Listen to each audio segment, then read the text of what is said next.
Hello friends, welcome to the vision commerce. मैं आदित्य कुमार आपका स्वागत करता हूं। दोस्तों, आज का यह क्लास बीकॉम पार्ट 2 के लिए होगा। बीकॉम पार्ट 2 के सीरीज में हम लोगों ने स्पेशलाइज्ड अकाउंटिंग स्टार्ट किया था और स्पेशलाइज्ड अकाउंटिंग के चैप्टर 1 का बहुत सारा टॉपिक हम लोग कवर कर चुके हैं। 2 टॉपिक और इस चैप्टर का बच गया था।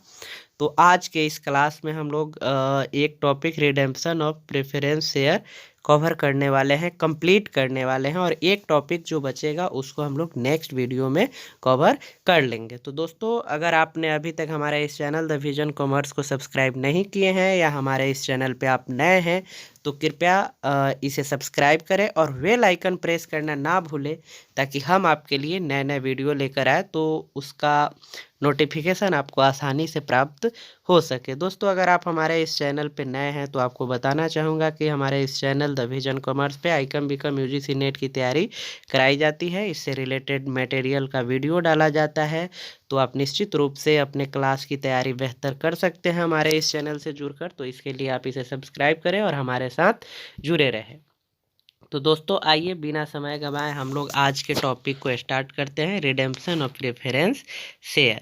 दोस्तों, सबसे पहले हमने एक पॉइंट डाला है, meaning of redemption of preference share. सबसे पहले हम इसका मतलब समझेंगे कि ये क्या है। इसका मतलब नहीं समझेंगे तो फिर हम इस टॉपिक को समझ नहीं पाएंगे। तो ये पॉइंट जो मेरा है वो इम्पोर्टेंट है, इसे देखते हैं। Redemption of preference shares mean returning the preference share capital to the preference shareholders either at a fixed date or after a certain time period during the lifetime of the company provided company must comply certain conditions। दोस्तों, ये जो redemption of preference share है, इसका मतलब ये हुआ कि जब शेयर होल्डर किसी कंपनी से शेयर परचेज करती है और एक फिक्स डेट या सर्टेन टाइम पीरियड के बाद कंपनी फिर क्या करती है, उस पैसे को वापस करती है, तो उसी को रिडेम्पशन ऑफ प्रेफरेंस शेयर कहा जाता है। इट मीन्स ये क्लियर है कि जो शेयर होल्डर पेड करता है शेयर कैपिटल के रूप में हमें, वो एक निश्चित फिक्स डेट या एक सर्टेन टाइम के बाद हमको क्या करना है, शेयर होल्डर्स को रिटर्न करना है। तो ये रिटर्निंग का प्रोसेस ही क्या कहलाता है, रिडेम्पशन ऑफ प्रेफरेंस शेयर कहलाता है। तो ये क्लियर है दोस्तों। लेकिन इसके लिए क्या करना होगा, जो कंपनी रिडेम्पशन कर रही है तो उसे कुछ मतलब कंप्लाइड सर्टेन कंडीशन, उसे कुछ कंडीशंस को फॉलो करने होंगे, तभी वो रिडेम्पशन कर सकती है प्रेफरेंस शेयर का। और अगर इस कंडीशन को फॉलो नहीं करती है तो वो रिडेम्पशन नहीं कर पाएगी। तो उससे इसको बेहतर तरीके से समझने के लिए हमको क्या समझना पड़ेगा, कंपनी एक्ट को समझना पड़ेगा। कंपनी एक्ट में इसके लिए क्या प्रोविज़न है। तो नेक्स्ट हमारा जो टॉपिक है वो है provision of the companies act. Companies act में इसके लिए क्या प्रोविज़न किया गया है वो समझते हैं। According to Section 100 of the Companies Act 1956, a company is not allowed to return to its shareholders the share money without the permission of the court। दोस्तों, कोई भी कंपनी एक्ट 1956 के अकॉर्डिंग, उसका जो सेक्शन 100 है उसके अकॉर्डिंग, कोई भी कंपनी शेयर होल्डर्स को शेयर मनी रिटर्न नहीं कर सकती है बिना कोर्ट के परमिशन के। ये क्लियर है। नेक्स्ट हम लोग देखते हैं, ये refund of money to shareholders on capital account will the company is in extents required courts sanction in addition to the special procedure. दोस्तों, अगर कंपनी को रिटर्न करना हो शेयर कैपिटल मनी, अगर शेयर होल्डर को return करना हो तो विशेष परिस्थिति में उसे क्या करना होगा, कोर्ट से सैंक्शन लेना पड़ेगा, कोर्ट का आदेश लेना पड़ेगा विशेष परिस्थिति में। ठीक है, तो ये देख लिए। But section 18 of the companies act allow a company if authorized by its article to issue preference share which at the option of the company may be redeemed if the conditions as laid down under this section are to be satisfied। दोस्तों ये companies act 1956 का section 100 क्या करता है, वो ban करता है, वो रिडेम्पशन करने का अथॉरिटी किसी कंपनी को नहीं देता है विदाउट कोर्ट परमिशन। बट इसका सेक्शन 18 जो है वो कंपनी को अलाउ करता है, ताकि वो क्या कर सके, वो ये परमिशन देता है कि वो अपने शेयर होल्डर्स को कैपिटल मनी रिफंड कर सके, अर्थात रिडेम्पशन कर सके प्रेफरेंस शेयर का। लेकिन उसमें एक कंडीशन है, वो क्या होना चाहिए, वो अपने आर्टिकल से ऑथराइज्ड होना चाहिए।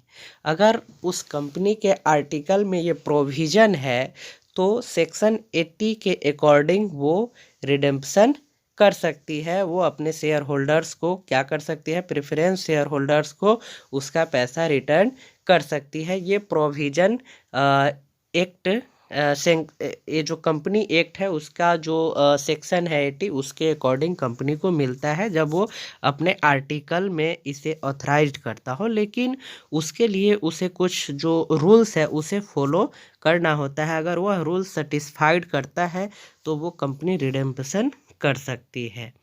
तो देखिए ये रूल्स क्या होगा, इसे हम लोग देख लेते हैं। A company limited by share if so authorized by its article may issue preference share which at the option of the company are liable to be redeemed. It should be noted that दोस्तों जो company अपने article से authorised है preference share issue करने के लिए, तो उनके पास ये ऑप्शन है, वो इसके एबल होता है कि वो अपने प्रेफरेंस शेयर का क्या कर सके, रिडेम्ड कर सके। उसके लिए उसे क्या करना पड़ेगा, कुछ कंडीशंस को फॉलो करना पड़ेगा। It should be noted that अगर ये पॉइंट्स फॉलो करते हैं तभी वो अपने शेयर को क्या कर सकते हैं, रिडेम्ड कर सकते हैं। अगर वो फॉलो नहीं करते हैं तो वो रिडेम्ड नहीं कर पाएंगे। तो इस पॉइंट को हम लोग देखते हैं दोस्तों। तो इसका फर्स्ट जो पॉइंट है, जो कंडीशन है, उसे देखते हैं। No share can be redeemed except out of profit of the company which would otherwise be available for dividend और out of proceeds of fresh issue of shares made for the purpose of redemption. दोस्तों company के जो लाभ के बाहर जो इसका share होगा उसका रिडीम नहीं होगा, वो रिडीमेबल नहीं होगा। अदरवाइज वो डिविडेंड के लिए क्या होगा, अवेलेबल रहेगा। और जो शेयर नया शेयर रिडीमेबल के उद्देश्य से इशू किया गया है वहाँ से भी हम इसको क्या कर सकते हैं, रिडीम कर सकते हैं। दोस्तों सेकेंड पॉइंट है, no such share can be redeemed unless they are fully paid. दोस्तों जो शेयर फुल्ली पेड नहीं होगा वो भी रिडीमेबल नहीं होगा। तो इसका ये मतलब है कि जो शेयर कंपनी के द्वारा इशू किया गया है वो क्या होना चाहिए, फुल्ली पेड होना चाहिए। उस पर किसी भी तरह का ड्यूज नहीं होना चाहिए। अगर वो ड्यूज होगा या फुल्ली पेड नहीं होगा तो उसका क्या होगा, वो रिडीमेबल नहीं होगा, उसका रिडेम्पशन कंपनी के द्वारा नहीं किया जाएगा। दोस्तों थर्ड पॉइंट है, इसे देखते हैं। The premium if any payable on redemption must be provided for out of the profit of the company और out of the company share premium account before the share are redeemable. दोस्तों यदि कोई premium हो जो redemption के time दे हो तो company के लाभ से बाहर या कंपनी के शेयर प्रीमियम खाते से पहले क्या होना चाहिए, इसको रिडीम्ड किया जाना चाहिए। ठीक है, तो उससे पहले क्या होना चाहिए, इसका रिडीम्ड किया जाना चाहिए, उसके बाद इसका रिडीम्ड नहीं किया जाएगा। तो ये स्पष्ट है, यहाँ दे रहा है the premium if any payable on redemption must be provided for out of the profit of company और out of the company share premium account before the share redeemable. तो इससे क्या होना चाहिए, पहले होना चाहिए। तो ये इम्पोर्टेंट कंडीशन है। अगर कंपनी इस कंडीशन को फॉलो करती है तभी वो क्या कर सकती है, प्रेफरेंस शेयर का रिडेम्पशन कर सकती है। दोस्तों अब हम लोग देखेंगे इसका journal entry. Journal entry important होगा, इसे समझ लें। When preference share are redeemed at par जब वो सम मूल्य पर होगा तब उसका रिडीमेबल कैसे होगा, इसे हम लोग देखते हैं। Redeemable preference share capital account DR to preference share holders account. तो ये समझ गए, जो उसका एट पर होगा उसके रिडीमेबल के टाइम हम क्या करेंगे, redeemable preference share capital account को DR करेंगे to preference share holders account, ये CR में होगा। इसका जो नारेशन होगा, being the amount payable to the redeemable preference share holders, ये नारेशन हम इसको लास्ट में दे देंगे। जो अमाउंट उसको पेड करना होगा हम यहाँ अमाउंट वाले कॉलम में यहाँ और यहाँ डालेंगे। दोस्तों नेक्स्ट जनरल एंट्री देख लीजिए, when preference share are redeemed at premium, जब प्रेफरेंस शेयर का रिडीमेबल किस पे हो, प्रीमियम पे हो, तो उस परिस्थिति में हम किस तरह का जनरल एंट्री करेंगे, इसे देख ले। Redeemable preference share capital account DR, premium on redemption of preference share account DR to preference share holders account. तो इस तरह का जब प्रीमियम पे होगा तो हम क्या करेंगे, इसमें प्रीमियम वाला एक एंट्री ऐड कर देंगे। इसका जो नारेशन होगा, being the amount payable with premium to redeemable preference share holders account. दोस्तों नेक्स्ट एंट्री एंड थर्ड होगा, when payment is made to preference share holders account. जो उसका इस एंट्री में फर्स्ट और सेकेंड एंट्री में जो आता है अमाउंट जो है उसका, उसे हम क्या करेंगे, उसका पेमेंट करेंगे। तो उस परिस्थिति में preference share holders account DR होगा टू बैंक अकाउंट, बैंक से अमाउंट जाएगा। इसके लिए हम यहाँ क्या करेंगे, इसको DR शेयर होल्डर को करेंगे और बैंक को क्या कर देंगे, CR कर देंगे। नारेशन होगा, weighing redemption of preference share, ये हम इसका नारेशन डाल देंगे। For adjustment of premium on redemption, जब प्रीमियम का क्या करना हो, एडजस्टमेंट करना हो, तो वहाँ क्या एंट्री होगा, इसे देख लीजिए।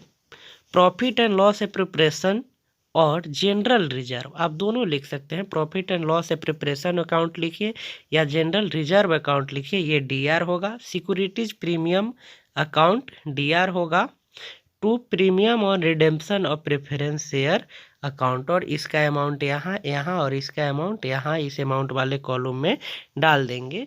नारेशन होगा, बेइंग प्रीमियम रिटर्न ऑफ, ये आपका फॉर्मेट होगा, इसका आप नोट्स बनाएंगे।